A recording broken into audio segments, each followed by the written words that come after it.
Көктем базарындағы қарапайым халыққа жаңа конституцияны түсіндіру жұмыстары жүргізілді. Бұл күні белсенді топ кәсіпкерлер мен қала тұрғындарын наурызда өтетін референдумға шақырды. Сондай-ақ жаңа конституция жобасында көрсетілген кәсіпкерлерге қатысты жаңашылдықтармен бөлісті.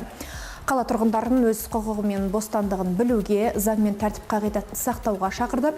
Ата заң еліміз үшін маңызды құжаттардың бірі, сол себепті оны халыққа түсіндіру маңызды бастама. Білесіздер, барлықтарыңыз, бүгінгі таңда еліміздің басты құжаты конституциямызға өзгерістер енгізіліп жатыр. Осыны халыққа түсіндіру мақсатында әртүрлі алаңдарда кездесулер өткізіп жатырмыз. Бүгін біз қаламызда орналасқан көктем 77 сауда орталығына келдік. Бұл жердегі кәсіпкерлермен, қала тұрғындарымен әрқайсысына жекелей немесе сұрақтарына толыққанды жауап беру үшін келіп отырмыз. Бұл жерде біздің басты мақсатымыз бүгінгі таңдағы елімізде болып жатқан үлкен реформаны халыққа түсіндіру және де оны қолдауға шақыру. Себебі конституция ол біздің болашақта алдағы уақытта өмір сүруіміздегі ең басты құжат. Әрбір Қазақстан халқының, әрбір тұрғынның қауіпсіздік кепілінің басты құжаты екені белгілі. Соны әрбір азаматқа түсіндіру ол біздің міндет. Жалпы енді халық көп шоғырланған жерлерде, соның ішінде бүгін базарға келдік. Бұған дейін де біз басқа да мекемелерге бардық, тұрғындармен кездесулер өткізіп жатырмыз.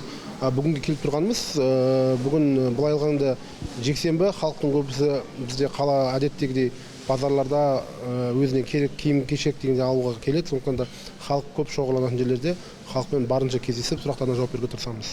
Енді алдағы уақытта біздегі өзіміздегі күнтізбе бойынша қаладағы басқа да сауда орталықтарына бару, сонымен қатар үлкен мекемелер, сонымен қатар мынау ЖКХ дейміз ғой, ЖКХ қарасы үйлердің үлкен КСКлармен келісе отырып, соларда тұрғындармен үй ауласында кездесулер өткізетін боламыз. Біздегі ең түсіндіруіміздегі конституция не үшін өзгеріп жатыр? Біріншіден ол жердегі халыққа, мысалы үшін енді Егемен Қазақстан газетінде барлық жаңартылған жоба ұсынылды ғой. Сол кездегі оқып шыққандары бар, немесе соны оқымағандары, соларға біз түсіндіреміз.